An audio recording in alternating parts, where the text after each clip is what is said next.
नमस्कार, जय हिंद। कैसे हैं आप सब? आई होप कि आप सभी लोग अच्छे हैं और आप सबों की प्रिपरेशन बहुत अच्छे तरीके से हो रही है। सेशन की शुरुआत करेंगे पिछले वीडियो के प्रश्न से। ये प्रश्न हमने आपसे पूछा था कि केंद्र सरकार ने हाल ही में मार्च 2024 में बिहार को दो नए वंदे भारत एक्सप्रेस की सौगात दी है। बताएं कि वंदे भारत ट्रेन चलाने वाली देश की पहली महिला लोको पायलट कौन है। इसको लेकर विस्तृत जानकारी हमने आपके साथ साझा किया था और आपको बतलाया था सुरेखा यादव इसका करेक्ट आंसर होगा। और वंदे भारत ट्रेन को पहले ट्रेन 18 कहा जाता था और भी कई सारी जानकारी थी जो कि एग्जाम में पूछे जा सकते हैं। विस्तृत तौर पर आपको दिया गया था। कोशिश कीजिए कि जो भी प्रश्न आप लोगों को पूछे जाते हैं आप लोग उसे कमेंट बॉक्स में लिखें और तमाम जानकारी आप वहां पर विस्तार पूर्वक अवश्य लिखें। अच्छा, ये जो पीडीएफ रिसेंटली लॉन्च हुआ है, इस वीडियो के डिस्क्रिप्शन में इसका लिंक है, आप वहां से ले सकते हैं या फिर एप्लीकेशन से भी आप इसे प्राप्त कर सकते हैं। हालांकि इसे प्राप्त करने का एक जरिया हमने आपको ये भी बतलाया था कि बीपीएससी मेकर ऐप को प्ले स्टोर पर जाके 5 स्टार रेट कीजिए और वहां पर हमारे टीचिंग मेथड, हमारे मटेरियल के बारे में जो भी अच्छी बातें हैं वहां पर हमारे साथ जरूर साझा कीजिए और साथ ही साथ ईमेल आईडी जरूर लिखिएगा ताकि हम आपको ये पीडीएफ ईमेल पर भेज सकें। लेकिन प्रॉब्लम ये है कि वहाँ पर आप लोग जो रेट कर रहे हैं तो किन्हीं का भी ईमेल आईडी हमें हमारे सिस्टम में नहीं शो कर रहा है। पता नहीं ऐसा शायद कोई नियम है कि ईमेल आईडी वहाँ पर दिखता ही नहीं है। तो आप लोग शिकायत भी कर रहे थे, तो इसमें एक समाधान यह है कि आप जब रेट करेंगे 5 स्टार देंगे तो उसका स्क्रीनशॉट ले लीजिएगा और जो हमारा हेल्पलाइन नंबर है, जो व्हाट्सअप नंबर है, आप उस पर सेंड कर दीजिएगा और आपको इंस्टेंट 5 मिनट के अंदर आपको पीडीएफ मिल जाएगा। ठीक है, ये चीजें ध्यान रखिएगा। चलिए फिलहाल यहाँ पर हम अब चलते हैं आज के इस वीडियो के पहले प्रश्न पे। अच्छा, जो लोग कोर्स को ज्वाइन किए हुए हैं ऑलरेडी उसके कोर्स में ये पीडीएफ डाल दिया गया है, आप लोग वहां से प्राप्त कर सकते हैं। ये बिहार स्पेशल करंट अफेयर्स का वार्षिक अंक है। तो यहाँ पर हमारा पहला प्रश्न है कि निम्नलिखित में से कौन हाल ही में बिहार लोक सेवा आयोग यानी कि बीपीएससी के अध्यक्ष बने हैं। इसका करेक्ट आंसर है विकल्प नंबर ए यानी कि परमार रवि मनु भाई, जो कि अभी हाल ही में बीपीएससी के नए अध्यक्ष बने हैं। आइए यहाँ पर संबंधित तथ्यों को देख लेते हैं जहां से आपके एग्जाम में प्रश्न एराइज होंगे। पहला पॉइंट है कि बिहार सरकार ने साल 1992 बैच के आईएएस अधिकारी परमार रवि मनु भाई को बीपीएससी का नया अध्यक्ष बनाया है। इससे पहले वे खनन एवं भूतत्व विभाग के अपर मुख्य सचिव के पद पर तैनात थे या फिर इस पद पर वो अपनी सेवा दे रहे थे। दरअसल आप सभी को मालूम है कि इसके अध्यक्ष को लेकर हमने रिसेंटली जानकारी दिया था।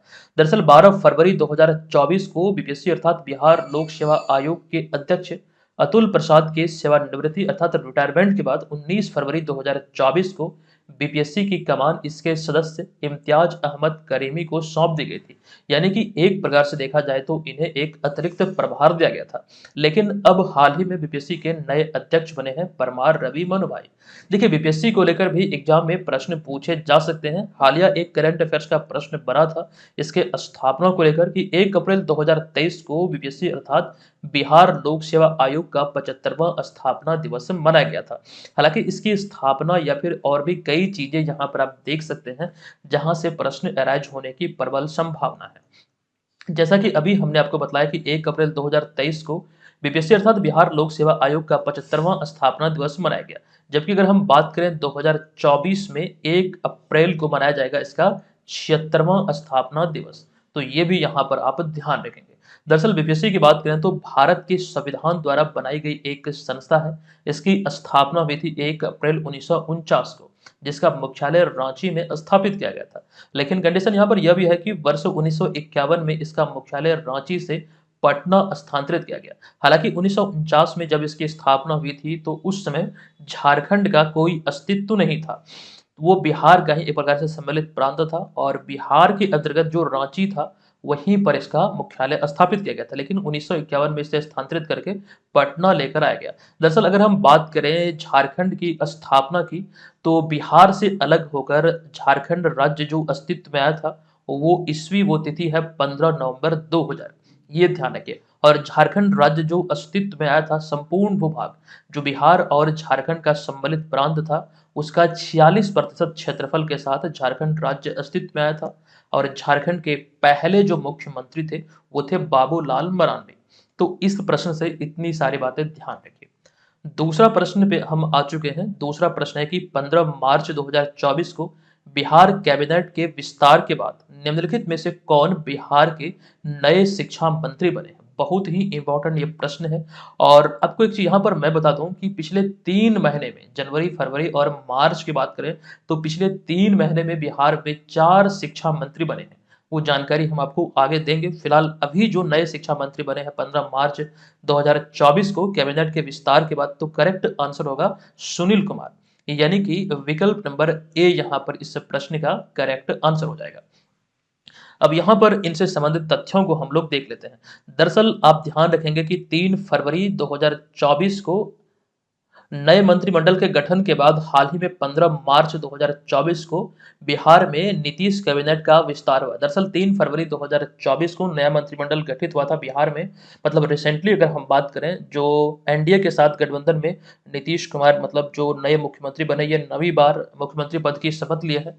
तो अब इसमें क्या है कि विभागों का जो बंटवारा हुआ है, इसमें 21 अन्य मंत्रियों को विभिन्न विभागों की जिम्मेदारी दी गई है। इस मंत्रिमंडल में अगर हम बात करें तो कुल जो हस्ती इसमें शामिल है उसकी संख्या 30 है। ये भी चीज़ें हम आपको दिखलाएँगे, वो बातें हम यहाँ पर अगले स्लाइड में शामिल किए हैं। लेकिन उससे पहले यहाँ पर जो हम बात कर रहे हैं 21 अन्य मंत्रियों को विभागों की ज़िम्मेदारी दी गई, तो इन सभी को राजभवन के राजेंद्र मंडपम में राज्यपाल राजेंद्र विश्वनाथ अर्लेकर ने पद और गोपनीयता की उन्हें शपथ दिलाई है। और यहाँ पर आप देख सकते हैं, हमने एक पॉइंट लिखा है किन्हें कौन-सा विभाग मिला है। तो कंप्लीट सूची सबसे पहले हम बात कर लेते हैं मुख्यमंत्री और उप मुख्यमंत्री की, उसके बाद कंप्लीट सूची को हम लोग देखेंगे। देखिए यहाँ पर पहले हमने लिखा है नीतीश कुमार, तो नीतीश कुमार के अंतर्गत जो भी विभाग शामिल है, जैसे कि बात करें सामान्य प्रशासन विभाग, गृह विभाग, मंत्रिमंडल सचिवालय, निगरानी निर्वाचन और ऐसे सभी विभाग जो किसी भी मंत्री को आवंटित नहीं किए गए हैं, वो सभी नीतीश कुमार के ही अंतर्गत है। ठीक है, ये ध्यान रखिएगा। वर्तमान में जो बिहार के गृह मंत्री हैं वो नीतीश कुमार ही है, क्योंकि गृह मंत्रालय इन्हीं के अधीन है। सम्राट चौधरी के अंतर्गत बात करें, ये बिहार के उप मुख्यमंत्री हैं वर्तमान में। इसके अतिरिक्त वित्त और वाणिज्य कर विभाग की जिम्मेदारी इनके पास है। इसके अतिरिक्त एक और उप मुख्यमंत्री बिहार में है, विजय कुमार सिन्हा। तो इनके पास पथ निर्माण, खान एवं भूतत्व, कला, संस्कृति एवं युवा विभाग की जिम्मेदारी है। इन तीनों को आप यहाँ पे जो देख रहे हैं, यह है विजय कुमार सिन्हा, यह है सम्राट चौधरी और ये है नीतीश चाचा, जो कि 9वीं बार बिहार के मुख्यमंत्री पद की शपथ ले चुके हैं। और एक जानकारी यहाँ पर ये भी ध्यान रखेंगे, सर्वाधिक बार गांधी मैदान में झंडा फहराने का जो रिकॉर्ड है, इन्हीं के नाम है। अब यहाँ पर वो कंप्लीट सूची हम लोग देख लेंगे कि किन्हें कौन सा विभाग मिला है। ये तो मुख्यमंत्री उप मुख्यमंत्री की बात रही, ये अभी हम आपको बतला रहे थे। लेकिन इसके अतिरिक्त जो विभागों का बंटवारा हुआ है, जैसे कि आप यहाँ पर कंप्लीट सूची देख सकते हैं। आप लोग चाहें तो इसका स्क्रीनशॉट जरूर ले लीजिएगा, ये आपके लिए बहुत ही इंपॉर्टेंट साबित हो सकता है। अच्छा, अभी जो हम बात कर रहे थे शिक्षा मंत्री की, जो नए शिक्षा मंत्री बिहार में बने हैं, वो बने हैं सुनील कुमार। यहाँ पर इस वाले पॉइंट में आप देख सकते हैं। अच्छा, अभी थोड़ी देर पहले हम चर्चा कर रहे थे कि पिछले 3 महीने में बिहार में 4 शिक्षा मंत्री बने हैं। दरअसल इसको समझिएगा। आप सभी को मालूम है जनवरी 2024 में जो बिहार के शिक्षा मंत्री थे, वो चंद्रशेखर प्रसाद थे। लेकिन शिक्षा विभाग के जो अपर मुख्य सचिव हैं के पाठक, उनके साथ जो इनका सामंजस्य था, तालमेल था, वो थोड़ा-सा गड़बड़ था। तो शिक्षा मंत्री चंद्रशेखर को मतलब जो चंद्रशेखर प्रसाद यादव को उनके पद से हटाकर उनके स्थान पर राजद कोटे के आलोक मेहता को बिहार का नया शिक्षा मंत्री बनाया गया था। इतना तो आपको लोगों को मालूम होगा, हमने बतलाया था। उसके बाद लेकिन 1 हफ्ते के बाद ही बिहार में जो महागठबंधन की सरकार थी, वो गिर गई और फिर 28 जनवरी को एनडीए के साथ मतलब गठबंधन में यहाँ पर बिहार में सरकार बनी और शिक्षा विभाग की जो जिम्मेदारी थी, वो विजय कुमार चौधरी को दे दी गई। तो इतना आप लोगों को मालूम होगा। लेकिन अब विजय कुमार चौधरी के बाद 45 दिनों के बाद जो है नया मंत्रिमंडल यहाँ बिहार में जो गठित हुआ है, उसके बाद विजय कुमार चौधरी के कंधों से ये कमान हटाकर अब दी गई है पूर्व आईपीएस अधिकारी सुनील कुमार को ये जिम्मेदारी। तो कुल मिला के बात यहाँ पर यह है कि पिछले 3 महीने में बिहार में ये चौथा शिक्षा मंत्री है और वर्तमान में है सुनील कुमार। तो आई होप कि आप यहाँ पर इन सारी बातों को ध्यान रखेंगे, किसी भी रूप में प्रश्न आपसे पूछे जा सकते हैं। आप यहाँ पर कंप्लीट सूची देख रहे हैं, ये तमाम बातों को आप लोग ध्यान रखिएगा। कहीं से भी किसी भी रूप में कोई भी पॉइंट को लेकर, कोई भी विभाग को लेकर आपसे प्रश्न पूछा जा सकता है। अच्छा, रिसेंटली खेल विभाग को लेकर हमने जानकारी दिया था, तो वर्तमान में ध्यान रखेंगे खेल मंत्री जो है ये सुरेंद्र मेहता हैं अब बिहार के। और बिहार राज्य खेल प्राधिकरण के जो महानिदेशक है यह है रविंद्रन शंकरन। और बिहार राज्य खेल प्राधिकरण को एक अभी कह सकते हैं जो 75वां गणतंत्र दिवस के अवसर पर गांधी मैदान पटना में जो झांकी निकाली गई थी, वहां पर दूसरा पुरस्कार मिला था बिहार राज्य खेल प्राधिकरण को। और जो झांकी थी वो मेडल लाओ नौकरी पाओ थीम पर आधारित थी। और पहला जो पुरस्कार मिला था ये नगर विकास एवं आवास विभाग की झांकी को मिला था। और हमने आपको बतलाया था ये कबाड़ से कमाल थीम पर आधारित था। इस तरह की बातें आपको इस सीरीज में बतलाई गई है। अच्छा, नए मंत्रिमंडल को लेकर हम लोग बात कर ही रहे हैं तो यहाँ पर लगे हाथों ये भी देख लेते हैं बिहार विधानसभा के बारे में। देखिए 21 फरवरी 2024 को जदयू नेता महेश्वर हजारी के इस्तीफे के बाद हाल ही में बिहार विधानसभा के नए उपाध्यक्ष नरेंद्र यादव बने हैं। ये भी जदयू के ही हैं। और इसके अतिरिक्त आप ये ध्यान रखेंगे कि भाजपा कोटे से यानी कि भारतीय जनता पार्टी के वरिष्ठ नेता नंदकिशोर यादव को विधानसभा का कह सकते हैं अध्यक्ष बनाया गया या फिर स्पीकर की जिम्मेदारी दी गई है। तो बिहार विधानसभा के जो स्पीकर हैं या फिर जो अध्यक्ष ये हैं नंदकिशोर यादव। जबकि उपाध्यक्ष की बात करें तो ये हैं जदयू के नरेंद्र यादव। तो ये दोनों चीजों की जानकारी यहाँ पर ध्यान रखेंगे। नंदकिशोर यादव से पहले बिहार विधानसभा के जो अध्यक्ष थे ये थे अवध बिहारी चौधरी। अच्छा, बिहार में विधानसभा की कुल 243 सीटें निर्धारित है, जिनमें कंडीशन यह भी है कि 38 सीटें अनुसूचित जाति और 2 सीटें अनुसूचित जनजाति वर्गों के लिए यहाँ पर रिजर्व है या फिर आरक्षित है। तो विधानसभा को लेकर ये सारी बातें आप लोग ध्यान रखेंगे।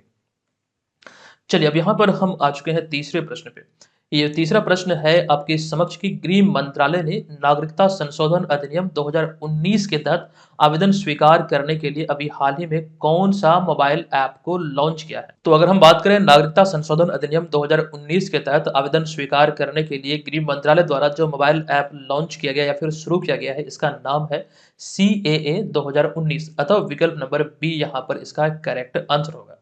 आप सभी को हमने रिसेंटली जानकारी दिया था कि 11 मार्च 2024 को CAA को लागू करने के नियमों को अधिसूचित किया गया था, जिसमें पाकिस्तान, बांग्लादेश और अफगानिस्तान इन तीनों देशों से जो धार्मिक उत्पीड़न के कारण आने वाले गैर मुस्लिम लोग हैं उनको एक प्रकार से नागरिकता देने का मार्ग प्रशस्त करना है। और इसी को लेकर ये अभी हाल ही में ये सारी बातें निकल कर सामने आई थी और 11 मार्च 2024 को एक प्रकार से कहें तो ये लागू हुआ था। कुल मिला के बात यह है कि इसमें कंडीशन यह है कि 31 दिसंबर 2014 तक या फिर इससे पहले धार्मिक उत्पीड़न के आधार पर पाकिस्तान, बांग्लादेश और अफगानिस्तान से जो भी गैर मुस्लिम भारत आए हैं उन्हें एक प्रकार से भारत में शरण देना है, भारत की नागरिकता देना है। कुल मिला के ये सारी बातें, वो तमाम बातें हमने आपको बतलाया भी था। यहाँ पर भी आगे हम लोग थोड़ा सा विस्तार से इसे देख लेंगे। फिलहाल ये ध्यान रखें और आपको यहाँ पर ये ध्यान रखना है इसी कड़ी में यानी कि इसी दौरान इसमें जो नागरिकता दी जाएगी तो आवेदन के लिए केंद्रीय गृह मंत्रालय ने 15 मार्च 2024 को CAA 2019 नामक एक मोबाइल ऐप भी लॉन्च किया है। ये ध्यान रखें इसी में जो आवेदन प्रक्रिया है जो ऑनलाइन मोड में होगी उसी को सुनियोजित तरीके से संचालित करने के लिए ये मोबाइल एप्लीकेशन को अभी लॉन्च किया गया। हालांकि पहले से सॉफ्टवेयर जो था एक प्रकार से वेबसाइट जो था वो कार्यरत था। अब इसमें भी कंडीशन यह है कि जो नागरिकता दिया जाएगा वो किस आधार पर दिया जाएगा वो यहाँ पर हमने लिखा है। तो पहला कंडीशन यह है कि बांग्लादेश, पाकिस्तान और अफगानिस्तान के होने चाहिए और आवेदक जो है ये इन्हीं धर्म से संबंधित हो जो कि गैर मुस्लिम धर्म है। मुस्लिम समुदाय को इसमें शामिल नहीं किया गया है। अब ये क्यों नहीं किया गया वो भी हम यहाँ पर आगे देखेंगे। अगला पॉइंट है कि वे धार्मिक उत्पीड़न के कारण भारत 31 दिसंबर या फिर उससे 31 दिसंबर 2014 या फिर उससे पहले आए हो और उन्हें साबित करना होगा कि वे कम से कम 5 वर्ष से भारत में रह रहे हैं। इसके अतिरिक्त एक पॉइंट ये भी है कि भारतीय संविधान के 8वीं अनुसूची में जो भी भाषाएं शामिल है उनमें से कोई एक बोलने आना चाहिए। तो ये ध्यान रखिए, ये 5 कंडीशन है जो कि अहम है। इन सभी को फुलफिल करेंगे तो उन्हें यहाँ पर बिना कोई दस्तावेज के ये भारत का नागरिकता दे दिया जाएगा। अब यहाँ पर देखिए हमने एक पॉइंट आपके समक्ष रखा है कि इसमें मुस्लिम शरणार्थी को शामिल नहीं किया गया है। दरअसल इसी चीज को आप यहाँ पर देखिए ध्यान से कि नागरिकता संशोधन अधिनियम यानी कि CAA में मुस्लिम शरणार्थियों को शामिल नहीं किया गया। अब सरकार इसके पीछे क्या सोचती है वो चीजें हमने आगे लिखा है। सरकार का मानना है कि जब स्थिति उनके लिए सुरक्षित हो जाती है तो वो अपने देश यानी कि पाकिस्तान, बांग्लादेश और अफगानिस्तान जो भी देश से वे संबंधित होंगे, जब वहां पर उनकी जो कह सकते हैं उन्हें जो सताया गया है, जो धार्मिक उत्पीड़न के प्रति उन्हें एक प्रकार से दर्द दिया गया है, वो जब वहाँ परिस्थिति सामंजस्य जो है वो ठीक हो जाए तो वो अपने घर लौट सकते हैं और उन्हें लौटना भी चाहिए। तो ये चीजें यहाँ पर कही गई है। लेकिन एक बात यहाँ पर यह है कि भारतीय मुसलमानों में भी आक्रोश देखा गया है, लेकिन वास्तविकता यह है कि भारतीय मुसलमानों को या फिर मुस्लिम समुदाय को इससे कोई भी हानि नहीं है। देखिए भारतीय मुसलमानों की दृष्टिकोण से देखें तो एक चीज ये समझना पड़ेगा जो बातें इसमें निकल कर सामने आती है इसमें ये कहा गया कि भारतीय मुसलमानों को इससे कोई लेना-देना नहीं होना चाहिए क्योंकि उन्हें कोई खतरा नहीं है। भारतीय मुसलमान हो या फिर हिंदू हो, वो सभी भारत के ही हैं, भारत के अंग हैं। ठीक है? यहाँ पर बात हो रही है हिंदू, ईसाई, सिख, जैन, बौद्ध, पारसी वो सभी ऐसे धर्मों के बारे में जो इन तीनों देशों से संबंधित है, बांग्लादेश, पाकिस्तान और अफ़गानिस्तान से, जो धार्मिक उत्पीड़न के कारण एक प्रकार से भारत भाग कर आए हैं। ठीक है? तो उनके लिए उन्हें एक प्रकार से नागरिकता देना ही इसका एक मूल उद्देश्य है। इसी को लेकर ये चीज़ें संचालित हुई है। ठीक है? तो ये सारी बातें ध्यान रखिए, भारत के किसी भी समुदाय को किसी भी प्रकार की इससे हानि नहीं है। ये बाहरी लोगों के लिए जो बाहर से आए हैं, इन तीनों देशों से आए हैं। आई होप कि आपको यहाँ पर हमने सारी जानकारी अच्छे से आसान शब्दों में समझा दिया। चलिए अब यहाँ पर हम चलते हैं अगले चौथे प्रश्न पे। ये चौथा प्रश्न पे ध्यान दीजिएगा, ये प्रश्न है कि निम्नलिखित में से किन्हें हाल ही में promising investor of the year पुरस्कार से, ये पुरस्कार का नाम है promising investor of the year 2024 का पुरस्कार से सम्मानित किया गया है। देखिए इसका करेक्ट आंसर है विकल्प नंबर ए यानी कि सचिन सालुंखे। अब यहाँ पर आपको इसके बारे में जानकारी दे दूं कि मीडिया और व्यावसायिक उद्योग से संबंधित वॉक टॉक कार्यक्रम हाल ही में जुहू मुंबई में आयोजित किया गया था, जहां पर राजस्थान सरकार द्वारा आयोजित इस कार्यक्रम का उद्देश्य राजस्थान के वैभव को उजागर करना, पर्यटकों और निवेशकों को राज्य की ओर आकर्षित करना, जो कि राजस्थान की समृद्ध विरासत और बढ़ते आर्थिक अवसरों के लिए जाना जाता है। तो एक प्रकार से ये राजस्थान सरकार का ही पहल है और ये सारी दिशाओं में बेहतरी के लिए राजस्थान सरकार इस तरह का आयोजन कर रही है। अब यहाँ पर देखिए इसी कार्यक्रम में राजस्थान के जो मौजूदा मुख्यमंत्री हैं डॉक्टर प्रेमचंद्र बैरवा, इनके द्वारा सचिन सालुंखे को promising investor of the year 2024 के पुरस्कार से सम्मानित किया गया है। तो विकल्प नंबर ए यहाँ पर इसका करेक्ट आंसर होगा। अब यहाँ पर देखिए हालिया दिए गए सम्मान की बात करें तो ये अभी हमने कुछ समय पहले ही आपको इसी सप्ताह में बतलाया है। जैसे कि बात करें हम इरास्मस पुरस्कार 2024 की, तो ये अमिताभ घोष को दिया गया। हिंदी साहित्य शिरोमणि अवार्ड दिया गया राम आश्रय गोयल को। और अगला है डॉक्टर ऑफ सिविल लॉ की जो उपाधि से सम्मानित किया गया द्रौपदी मुर्मू को मॉरिशस विश्वविद्यालय के द्वारा। आप इन्हें यहाँ पर इस तस्वीर में देख सकते हैं। हालांकि इसके अतिरिक्त और भी कई महत्वपूर्ण सम्मान है जहां से एग्जाम में प्रश्न अराइज हो सकते हैं। रिसेंटली प्रित्जिगर आर्किटेक्चर पुरस्कार 2024 से सम्मानित किया गया रिकेन यामामोटो को, जो कि जापानी वास्तुकार है। 58वां ज्ञानपीठ पुरस्कार मिला है गीतकार गुलजार को उर्दू के लिए। और इसके अतिरिक्त जगत गुरु राम भद्राचार्य को संस्कृत के लिए संयुक्त तौर पर ये 58वां ज्ञानपीठ पुरस्कार इन्हें दिया गया। अच्छा, आपके एग्जाम में इस स्लाइड से एक प्रश्न पूछा गया है कि अंतर्राष्ट्रीय बुकर पुरस्कार 2023 जो मिला था, ये जॉर्जी गॉस्पोंडिनोव को मिला था, जो कि बुल्गारिया के हैं। उनकी रचना टाइम शेल्टर के लिए सम्मान दिया गया था और यही प्रश्न आपके बीपीएससी टीआरई एग्जाम में पूछा गया था। इसके अतिरिक्त कई और भी सम्मान है जो कि बहुत ही महत्वपूर्ण है, आप यहाँ पर देख सकते हैं। आपको इसे रटना चाहिए, आपको इसे ध्यान रखना चाहिए, कोई भी इसमें से आपके एग्जाम में अराइज हो सकते हैं। चलिए पांचवा प्रश्न है कि हाल ही में 14 मार्च 2024 को केंद्रीय गृह मंत्री अमित शाह ने एनसीआरबी की वेबसाइट और किस मोबाइल ऐप को अभी हाल ही में लॉन्च किया है? तो इस मोबाइल ऐप का नाम है संकलन, जिसे अभी हाल ही में गृह मंत्री अमित शाह के द्वारा लॉन्च किया गया। आपको बता दूं कि हाल ही में 14 मार्च 2024 को केंद्रीय गृह मंत्री अमित शाह ने एनसीआरबी एनसीआरबी यानी कि नेशनल क्राइम रिकॉर्ड ब्यूरो की आधिकारिक एक वेबसाइट और साथ ही साथ मोबाइल ऐप संकलन को लॉन्च किया है। ये यहाँ पर ध्यान रखिए। देखिए एनसीआरबी का जो पूरा नाम होता है अभी हमने आपको बताया, नेशनल क्राइम रिकॉर्ड ब्यूरो का यह मोबाइल ऐप संकलन आपराधिक कानूनों को नेविगेट करने में मदद करेगा। दरअसल इसमें आपको एक पॉइंट ये समझा दूं कि देश में बढ़ रहे अपराधों पर लगाम लगाने के लिए भारतीय न्याय संहिता को 21 दिसंबर 2023 को संसद की मंजूरी मिली थी और इसके बाद राष्ट्रपति द्रौपदी मुर्मू ने 25 दिसंबर 2023 को इस पर हस्ताक्षर कर इसे कानून का रूप दिया था। लेकिन ये लागू कब से होगा वो भी आपको ध्यान रखना है। यहाँ पर हमने लिखा है कि इसके तहत जो 3 नए आपराधिक कानून है, जिसमें भारतीय न्याय संहिता, भारतीय नागरिक सुरक्षा संहिता और साथ साथ भारतीय साक्ष्य अधिनियम, जो कि ये तीनों 1 जुलाई 2024 से पूरे देश में या फिर यूं कहें देश भर में लागू हो जाएगा। कब से? तो 1 जुलाई 2024 से। इन सारी बातों को यहाँ पर ध्यान रखिए और इसी के एक प्रकार से कह सकते हैं एक प्रकार से देखा जाए तो इसे नेविगेट करने के लिए, इसका एक प्रकार से निगरानी रखने के लिए ये अभी हाल ही में एप्लीकेशन को लॉन्च किया गया है। देखिए एनसीआरबी की बात हुई है तो एनसीआरबी को लेकर कुछ जानकारी हमने रिसेंटली आपको दिया था कि एनसीआरबी की हालिया रिपोर्ट के अनुसार देश में नकली शराब के सेवन से होने वाली मौत के मामले में जो टॉप 3 राज्य हैं उनमें प्रथम स्थान पर बिहार है, दूसरे स्थान पर कर्नाटक और तीसरे स्थान पर पंजाब है। जो नकली शराब के कारण जो मौत हुई है उसको लेकर ये एनसीआरबी की ये एक रिपोर्ट थी। सवाल यहाँ पर यह भी है कि नकली शराब सही में नकली शराब क्या है? मतलब शराब ही स्वास्थ्य के लिए हानिकारक है।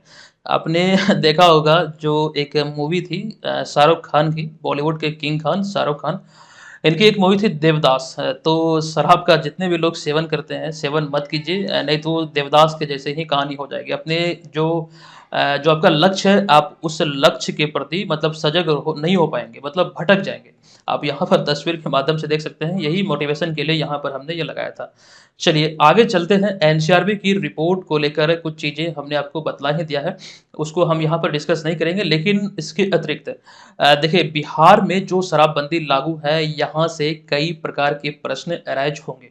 देखिए इसमें पॉइंट वाइज़ हम चीज़ों को देखते हैं। देखिए आपको मालूम है कि हाल ही में 26 नवंबर 2022 को बिहार में नशा मुक्ति दिवस मनाया गया। अब यहाँ पर 2023 भी कर सकते हो कि 26 नवंबर को ही ये मनाया जाता है। ये 2023 में रिसेंटली मनाया गया है और हालाँकि ये जो मनाया जा रहा है ये 26 नवंबर 2011 से ही ये मद्य निषेध दिवस बिहार में मनाया जा रहा है। लेकिन सवाल यहाँ पर ये है कि उस समय बिहार में शराबबंदी नहीं लागू थी, लेकिन इसके बावजूद भी ये मद्य निषेध दिवस मनाया जा रहा था। और अगर हम बिहार में शराबबंदी की बात करें तो 1 अप्रैल 2016 को बिहार में शराबबंदी लागू हुआ था। लेकिन इसमें भी एक कंडीशन है कि 1 अप्रैल 2016 को जो लागू हुई थी, ये आंशिक रूप से कुछ ही जगहों पे लागू हुई थी। लेकिन पूर्ण रूप से बिहार में जो शराबबंदी लागू है, ये 5 अप्रैल 2016 से है। तो इसमें ये चीज़ ध्यान रखिएगा, प्रश्न जिस प्रकार से आपको पूछे जाएँगे, उसके आधार पर आप इन दोनों में से सही आंसर का चुनाव करेंगे। ये चीज़ पर ध्यान रखिएगा, हड़बड़ में गड़बड़ मत कीजिए कर दीजिएगा। चलिए, अब यहाँ पर अगर हम बात करें बिहार के इतिहास में शराबबंदी की, देखिए यहाँ पर इस वाले पॉइंट पे हमने देखा कि हालाँकि इससे पहले 1977 में जो मुख्यमंत्री थे तत्कालीन कर्पूरी ठाकुर, तो इनके शासनकाल में शराबबंदी लागू हुआ था, लेकिन ये 2 साल बाद ही इस कानून को भंग कर दिया गया था, 1979 में। कर्पूरी ठाकुर को लेकर ये ध्यान रखिए, अभी भारत रत्न की जो घोषणा हुई थी, ये 49वें भारत रत्न से अभी हाल ही में इन्हें सम्मानित किया गया है, कर्पूरी ठाकुर को। और ये बिहार के इतिहास के पहले मुख्यमंत्री थे जिनके शासनकाल में शराबबंदी लागू हुई थी। यहाँ पर एक बात ये भी ध्यान रखना है, अगर बिहार के सभी मुख्यमंत्रियों के दृष्टिकोण से देखें, तो इनके बारे में जब आप पढ़ेंगे तो इनकी ईमानदारी की मिसाल अब भी दी जाती है। ये एक बहुत ही अच्छे इंसान थे और आप ये तमाम चीज़ें यहाँ पर ध्यान रखिए। चलिए, अच्छा बात हम लोग कर रहे थे रिसेंटली अभी जो एक प्रकार से एनसीआरबी का जो संकलन ऐप को लॉन्च किया गया अमित शाह के द्वारा, तो ये तो इम्पोर्टेंट है ही। लेकिन इसके अतिरिक्त जो हालिया लॉन्च मोबाइल एप्लीकेशन है जहाँ से एग्जाम में प्रश्न अराइज होंगे, ध्यान से देखिए, ये बहुत इंपॉर्टेंट है। उल्लास ऐप, बाल रक्षा चौपाल जो कि भोजपुरी का पहला ओटीटी ऐप है, अनुवादिनी जो कि भारत सरकार द्वारा लॉन्च किया गया, सरपंच संवाद, ऑल इन वन आयरिस, राजमार्ग यात्रा, 1962 किसान ऐप और संकलन ऐप, ये तमाम जानकारी आपको दिया गया है। आप लोग इसी सीरीज में इन सब चीज़ों को देखे होंगे। फिलहाल आप लोग चाहें तो इसका स्क्रीनशॉट ले लीजिए। ये ऐप का नाम क्या, किनके द्वारा लॉन्च किया गया, वो चीज़ें यहाँ पर हमने लिखा है। तो ये प्रश्न है कि निम्नलिखित में से कौन हाल ही में फिलिस्तीन के नए प्रधानमंत्री बने हैं? देखिए इसका करेक्ट आंसर होगा विकल्प नंबर डी यानी कि मोहम्मद मुस्तफ़ा। आइए आपको इसको लेकर जानकारी दे दूं कि हाल ही में 14 मार्च 2024 को मोहम्मद मुस्तफ़ा फिलिस्तीन के नए प्रधानमंत्री बने हैं और उन्हें मौजूदा राष्ट्रपति महमूद अब्बास द्वारा नियुक्त किया गया है। जो महमूद अब्बास आप यहाँ पर विकल्प में देख रहे हैं, ये वर्तमान में फिलिस्तीन के राष्ट्रपति हैं। अच्छा, एक अतिरिक्त जानकारी आपको यहाँ पर ये ध्यान रखना है कि दरअसल इजराइल हमास के बीच जारी जंग के बीच फिलिस्तीन के पूर्व प्रधानमंत्री मोहम्मद सतियह समेत पूरी सरकार ने इस्तीफा दे दिया था, जिसके बाद अभी हाल ही में मोहम्मद मुस्तफ़ा यहाँ की यानी कि फिलिस्तीन के नए प्रधानमंत्री बने हैं। ये ध्यान रखिए, विकल्प नंबर डी इस प्रश्न का करेक्ट आंसर हो जाएगा। अब देखिए यहाँ पर हालिया शुरू किए गए कुछ अभियान को लेकर हमने जानकारी आपके समक्ष रखा है। हालांकि ये बातें हम आपको पहले भी बतला चुके हैं। चूंकि यहाँ पर चर्चा हुई इजराइल और हमास की, तो 2-3 पॉइंट यहाँ पर ध्यान दीजिएगा। ये जो आपको दिख रहा है अल अक्सा फ्लड, ये आखिर है क्या? दरअसल अक्टूबर 2023 में हमास ने इजराइल के खिलाफ अपने ऑपरेशन या फिर अपने अभियान को नाम दिया था। हमास द्वारा ये नाम दिया गया था इजराइल के खिलाफ जो उनका अभियान था उसे। इसका नाम क्या है? तो अक्टूबर 2023 में इसे नाम दिया गया था अल अक्सा फ्लड। लेकिन इसके जवाब में हमास के खिलाफ इजराइल ने जो नाम दिया था, ये दिया था स्वॉर्ड्स ऑफ आयरन। तो दोनों को यहाँ से आप लोग ध्यान रखेंगे, दोनों अति महत्वपूर्ण है, दोनों आपसे एग्जाम में पूछे जा सकते हैं। अच्छा, रिसेंटली आपको हमने बतलाया था कि हमारे तमाम स्टडी मटेरियल और नोट्स जो है वो आपको बीपीएससी मेकर ऐप पर मिलते हैं। इसी वाले कोर्स को आप लोग ज्वाइन कीजिएगा एप्लीकेशन के माध्यम से। इसमें सिलेबस आधारित नोट्स से बिहार जीके करंट अफेयर्स का पूरा package, test series, sectional test, previous year paper, वो तमाम चीज़ें और जो नई नई पीडीएफ लॉन्च होते हैं वो तमाम चीज़ें इसी कोर्स के माध्यम से आप प्राप्त कर पाएंगे, जिसके माध्यम से घर बैठे आपकी तैयारी जो है वो बेहतर होगी और हमारे टेस्ट सीरीज के माध्यम से आप अपनी तैयारी का आकलन भी कर पाएंगे कि जो आगामी 17वीं बीपीएससी एग्जाम है उसके दृष्टिकोण से आप कितने प्रिपेयर हैं। हजारों छात्र इसे ज्वाइन किए हुए हैं, तो आप भी इसे ज्वाइन कर सकते हैं। चलिए, अब यहाँ पर हम आ चुके हैं अगले 7वें नंबर प्रश्न पे। तो ये प्रश्न है कि 13 मार्च को संयुक्त राष्ट्र विकास कार्यक्रम यानी कि यूएनडीपी अर्थात यूनाइटेड नेशंस डेवलपमेंट प्रोग्राम द्वारा जारी लैंगिक असमानता सूचकांक में भारत 193 देशों में से कौन से स्थान पर है?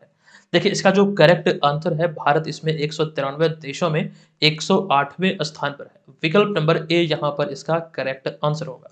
आइए संबंधित तथ्यों को यहाँ पर देख लेते हैं। 13 मार्च 2024 को संयुक्त राष्ट्र विकास कार्यक्रम द्वारा यानी कि यूएनडीपी द्वारा जारी लैंगिक असमानता सूचकांक के अनुसार 193 देशों में भारत 0.437 अंक के साथ 108वें स्थान पर रहा। यह सूचकांक 2023-24 को लेकर जो जारी हुए ये आधारित है 2022 पर। ये बहुत इंपॉर्टेंट आपके लिए हो सकता है। कई सारे लोगों को यहीं पर कंफ्यूजन हो जाएगा। सूचकांक में हम बात कर रहे हैं 2022 की, अभी चल रहा 2024, तो ये चीज ध्यान रखिए 2024 में भले ही आई है लेकिन ये आधारित है 2022 पर। अगला पॉइंट है लैंगिक असमानता सूचकांक 2021, जो कि ये 2022 से जो पिछला संस्करण था 2021 वाला, तो 0.490 के साथ या फिर इस स्कोर के साथ 191 देशों में भारत 122वें स्थान पर रहा था। अर्थात भारत ने पिछले 2021 की तुलना में 2022 को देखें तो इसमें 14 स्थान की या फिर 14 पायदान की छलांग लगाई है। देखिए, रिपोर्ट के अनुसार हम जो बात कर रहे हैं लैंगिक असमानता सूचकांक की, तो इसमें डेनमार्क शीर्ष पर रहा, दूसरे स्थान पर नॉर्वे रहा और तीसरे स्थान पर स्विट्जरलैंड रहा। अब ये लैंगिक असमानता सूचकांक की क्या होता है? दरअसल यह सूचकांक 3 आयामों में महिला और पुरुषों के बीच उपलब्धियों में असमानता को दर्शाता है। ठीक है, जैसा कि इसके नाम से भी आप यहाँ पर समझ रहे हैं लैंगिक असमानता। ठीक है, तो इसमें जो 3 इसके आयाम है जिसके आधार पर ये स्थान दिया जाता है, जो रैंकिंग जारी होती है, इसमें ध्यान रखेंगे प्रजनन स्वास्थ्य, सशक्तिकरण और श्रम बाजार। ये इसका 3 पैमाना है, 3 आयाम है जिसके आधार पर ये निर्धारण होता है और राज्यों को ये स्थान दिया जाता है। चलिए, अगला 8वां प्रश्न है कि निम्नलिखित में से यहाँ पर होगा से किनके द्वारा हाल ही में प्रसार भारती की नई सेवा पीबी SHABD यानी कि पीबी शब्द को लॉन्च किया गया है। एक नई सेवा है, इसको लेकर बातें हम आपको बतलाएंगे। फिलहाल इसका जो करेक्ट आंसर यह है विकल्प नंबर बी, अनुराग ठाकुर के द्वारा अभी हाल ही में इसे लॉन्च किया गया है। आइए इनसे संबंधित हम तथ्यों को देख लेते हैं, यहाँ से जो एग्जाम में अराइज होंगे। दरअसल केंद्रीय सूचना और प्रसारण मंत्री अनुराग सिंह ठाकुर ने राष्ट्रीय मीडिया केंद्र नई दिल्ली में एक कार्यक्रम में प्रसार भारती, डीडी न्यूज और आकाशवाणी समाचार की वेबसाइटों के साथ साथ updated news on air mobile app PB Shabd की शुरुआत की है। पीबी शब्द यानी कि प्रसार भारती और SHABD शब्द में जिसका नाम है shared audio visuals for broadcast and dissemination, ये इसका पूरा नाम होता है। ये एक प्रकार का जो है समाचार साझाकरण सेवा है प्रसार भारती का। यही सारी बातें यहाँ पे लिखी गई है। प्रसार भारती की एक साझाकरण या फिर समाचार साझाकरण सेवा है जिसका उद्देश्य भारत में समाचार प्रसार में बदलाव लाना है। इसके तहत यह सेवा व्यापक नेटवर्क की कमी वाले छोटे समाचार संगठनों के लिए समाचार सामग्री के रूप में एकल बिंदु स्रोत के रूप में कार्य करेगा। यानी कि एक बार देखा जाए तो वन स्टॉप पॉइंट होगा न्यूज वगैरह का, वहां से समाचार एजेंसियां जो संगठन है वो ले सकती है और उसका इस्तेमाल कर सकती है। ये चीज ध्यान रखिए। और इसमें कुछ बातें और भी है कि पहले साल ये फ्री रहेगा, उसके बाद इसमें कुछ चार्जेस जोड़े जाएंगे। और कुल मिला के बात यहाँ पर यह है कि ये 50 श्रेणियों में लगभग सभी प्रमुख भारतीय भाषाओं में उपलब्ध होगी। ठीक है, जिस भाषा में चाहिए लगभग वो सभी यहाँ पर उपलब्ध होगी। तो फिलहाल पीबी शब्द को लेकर ये सारी बातें ध्यान रखिए जो प्रसार भारती से संबंधित है। ठीक है, चलिए अब यहाँ पर हम आगे चलेंगे। अच्छा, प्रसार भारती को लेकर चीजें हम देख लेते हैं। प्रसार भारती को लेकर आपको ध्यान रखना है, यह भारत का अर्थात देश का सार्वजनिक सेवा प्रसारक है। प्रसार भारती अधिनियम के तहत 1997 में स्थापित एक वैधानिक स्वायत्त निकाय है और ये ध्यान रखना, इसका उद्देश्य जनता को सूचित करने और मनोरंजन करने के उद्देश्य से सार्वजनिक प्रसारण सेवाएं संचालित करना एक इसका मूल उद्देश्य है। और अगर हम बात करें प्रसार भारती की, तो इसमें दूरदर्शन टेलीविजन नेटवर्क और ऑल इंडिया रेडियो, जैसा कि आप ये देख रहे हैं प्रसार भारती का लोगो है, इसी के अंतर्गत आपको ध्यान रखना ये दूरदर्शन और साथ ही साथ ये जो आपको दिख रहा है आकाशवाणी यानी कि ऑल इंडिया रेडियो, दोनों इसी में शामिल है। और जो इसका मुख्यालय है यह नई दिल्ली में है। तो प्रसार भारती को लेकर यहाँ पर जानकारी आपको दी गई। नेक्स्ट नवा प्रश्न है कि हाल ही में खबरों में रहा ब्लू लाइन किन दो देशों के बीच की सीमा का निर्धारण करता है। यह भी हाल ही में खबरों में रहा है और इसका करेक्ट आंसर है विकल्प नंबर बी, यानी कि लेबनान और इजराइल के बीच ये सीमा का एक प्रकार से निर्धारण करता है। हालांकि ये कोई आधिकारिक सीमा नहीं है। यहाँ पर देखिए कि हाल ही में मार्च 2024 में इजराइल और लेबनान के मध्य सीमाओं पर हिजबुल्लाह द्वारा तीव्र हमले के कारण ब्लू लाइन खबरों में है। देखिए, हिजबुल्लाह की बात करें तो लेबनान में स्थित एक शिया इस्लामी राजनीतिक दल और आतंकी समूह है या फिर आतंकवादी समूह है। तो इसके द्वारा दोनों देशों की सीमा या फिर यूं कहें ब्लू लाइन पर जो एक प्रकार से हमला किया गया है, जिस वजह से ये अभी खबरों का विषय रहा। तो एग्जाम में अराइज हो सकते हैं प्रश्न, ये ब्लू लाइन आखिर है क्या, तो वो हमने आपको बतला दिया। ये हिजबुल्लाह द्वारा जो तीव्र आक्रमण यहाँ पर किया गया है, जिस वजह से ये खबरों में आया है। और ब्लू लाइन तो आप लोग समझ ही रहे हैं कि ये इजराइल और लेबनान के बीच की सीमा है। ये ब्लू लाइन वर्ष 2000 में इजराइल द्वारा दक्षिणी लेबनान से अपनी सेना की वापसी के उपरांत संयुक्त राष्ट्र द्वारा इसे निर्धारित किया गया था। हालांकि यह कोई आधिकारिक अंतर्राष्ट्रीय सीमा नहीं है। आप यहाँ पर इसको पॉज करके, वीडियो को पॉज करके देख सकते हैं। ये जो है आपको आई थिंक दिख रहा होगा, यही है ब्लू लाइन जो आप यहाँ पर देख रहे हैं, जो कि आपको हमने बताया कि इजराइल और लेबनान के बीच सीमा का निर्धारण करता है। चलिए आगे चलते हम यहाँ पर अगले प्रश्न पे। हाल ही में FSSAI ने देश की कितने जेलों को इट राइट कैंपस के रूप में प्रमाणित किया है। तो देखिए, अभी हाल ही में FSSAI द्वारा देश के कुल मिला के 100, यानी कि विकल्प नंबर डी यहाँ पर करेक्ट आंसर होगा। तो 14 मार्च 2024 को FSSAI ने देश भर के लगभग 100 जेलों को इट राइट कैंपस के रूप में प्रमाणीकरण किया या फिर प्रमाणित किया है। इसका उद्देश्य की बात करें तो जेल में जो कैदी हैं या फिर कैदियों और जेल कर्मचारियों के लिए सुरक्षित और पौष्टिक भोजन तक पहुंच सुनिश्चित करना है। तो इसी दिशा में ये अभी हाल ही में शुरू किया गया FSSAI के द्वारा। और यहाँ पर ये ध्यान रखेंगे कि इस पहल में भारत की कुछ प्रमुख जेलों की जो भागीदारी है वो एक प्रकार से अहम रही है। जो जेलों की भागीदारी इसमें अहम रही है, आप देख सकते हैं इसमें सेंट्रल जेल गया बिहार का एक जेल है सेंट्रल जेल गया बिहार, इसमें प्रमुख भागीदारी रही इस पहल को शुरू करने में। इसके अतिरिक्त तिहाड़ जेल जो कि दिल्ली का है, उसके अतिरिक्त modern central jail Punjab, central jail Rewa Madhya Pradesh आदि कई इसमें बड़े बड़े नाम शामिल हैं। लेकिन एक बात यहाँ पर मैं आपको बता दूं, तिहाड़ जेल की बात करें तो भारत और दक्षिण एशिया की ये सबसे बड़ी जेल है तिहाड़ जेल। और तिहाड़ जेल वर्ष 1957 से परिचालन में है या फिर यूं कहें कार्यरत है। ठीक है, ये भारत और दक्षिण एशिया की ये सबसे बड़ी जेल है। अब यहाँ पर हमारा अगला पॉइंट है। अच्छा, यहाँ पर जेल की हम बात कर रहे थे, एक जानकारी आपको दे दूं, रिसेंटली एक रिपोर्ट आई थी, उसमें हमने आपको बतलाया था कि अगर हम बिहार की बात करें तो प्रति 1 लाख आबादी पर एक पुलिस थाना है बिहार में। अगर राष्ट्रीय स्तर पर बात करें तो प्रत्येक 75,000 की आबादी पर एक पुलिस थाना है। तो ये प्रश्न है कि प्रधानमंत्री नरेंद्र मोदी के द्वारा राष्ट्रीय पोर्टल PM सूरज पोर्टल योजना की शुरुआत हाल ही में किस तिथि को की गई है। करेक्ट आंसर होगा 13 मार्च 2024 को। आपको बता दूं कि हाल ही में 13 मार्च 2000, अच्छा यहाँ पर देखिए ये फरवरी यहाँ पे लिखा गया, मार्च होगा, आप लोग सुधार कर लेंगे, मिस टाइपिंग है।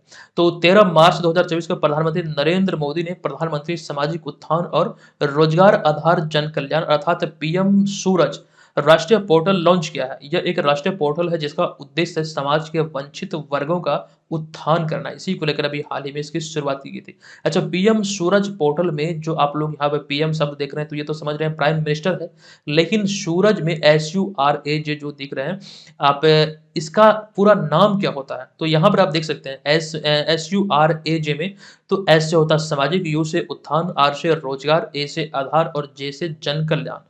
तो इसका पूरा नाम भी आप ध्यान रखेंगे, इसकी शुरुआत कब की गई और इसका उद्देश्य क्या है। जो 3 अहम बिंदु यहाँ से निकल कर सामने आते हैं, वो यहाँ पर हमने आपके समक्ष रखा है। इसका उद्देश्य है समाज के वंचित वर्गों का उत्थान करना। चलिए आगे हम आ चुके हैं 12वें प्रश्न पे। इसहाक डार हाल ही में किस देश के नए विदेश मंत्री नियुक्त किए गए हैं? करेक्ट आंसर इसका होगा विकल्प नंबर सी, यानी कि पाकिस्तान के नए विदेश मंत्री अभी हाल ही में नियुक्त हुए हैं।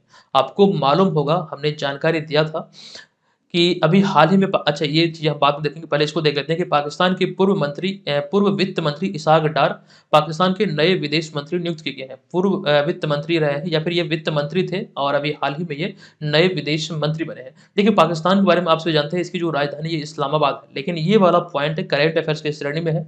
रिसेंटली शहबाज शरीफ पाकिस्तान के 21वें प्रधानमंत्री बने हैं या फिर 21वें प्रधानमंत्री हैं, जो कि नवाज शरीफ के भाई हैं। नवाज शरीफ 3 बार पाकिस्तान के प्रधानमंत्री रहे हैं। और इसके अतिरिक्त राष्ट्रपति जो बने हैं अभी हाल ही में आसिफ अली जरदारी, यानी कि जो राष्ट्रपति की जो पद पर इन्हें मतलब नियुक्त किया गया है, इनका नाम है आसिफ अली जरदारी। तो ये चीजें पाकिस्तान से संबंधित है, कुल मिलाकर ये ध्यान रखिए। आज के इस वीडियो का टारगेट हम आपको दे रहे हैं यहाँ पर 700 लाइक का। अगर आपको लगे कि इस वीडियो सीरीज से आपकी हेल्प हो रही है, तो प्लीज आप हमें लाइक कीजिएगा और चैनल को जरूर सब्सक्राइब कीजिएगा। चलिए आज के इस वीडियो का हमारा प्रश्न है कि किस टीम ने विदर्भ को हराकर 42वीं बार रणजी ट्रॉफी 2023-24 का खिताब अपने नाम किया है? ये रणजी ट्रॉफी का कौन सा संस्करण था? सर्वाधिक जो ट्रॉफी है रणजी ट्रॉफी का किस टीम ने अपने नाम किया है? और 2023-24 वाला किसने अपने नाम किया? वो तमाम चीजें एकदम से पॉइंट में हमें आप लोग कमेंट बॉक्स में जरूर लिखिएगा। ठीक है, आपके कमेंट का हमें बेसब्री से इंतजार रहता है। आप लोग कमेंट कीजिए और ये ध्यान रखिए, जो भी चीजें आपको बताया गया आप लोग उसे विस्तार से लिखिएगा। विस्तार से लिखने का फ़ायदा आपको ही होता है, क्योंकि जब आप इसे लिखते हैं तो दिमाग पे आप ज़ोर देकर लिखते हैं। जब आप दिमाग पे ज़ोर देते हैं तो वो आपको लंबे समय तक याद हो जाता है, वो लंबे समय तक याद रखने में आप सक्षम हो जाते हैं। तो दोस्तों आज की इस वीडियो को हम यहाँ पर समाप्त करते हैं, मिलेंगे नेक्स्ट वीडियो में, तब तक के लिए धन्यवाद, जय हिंद।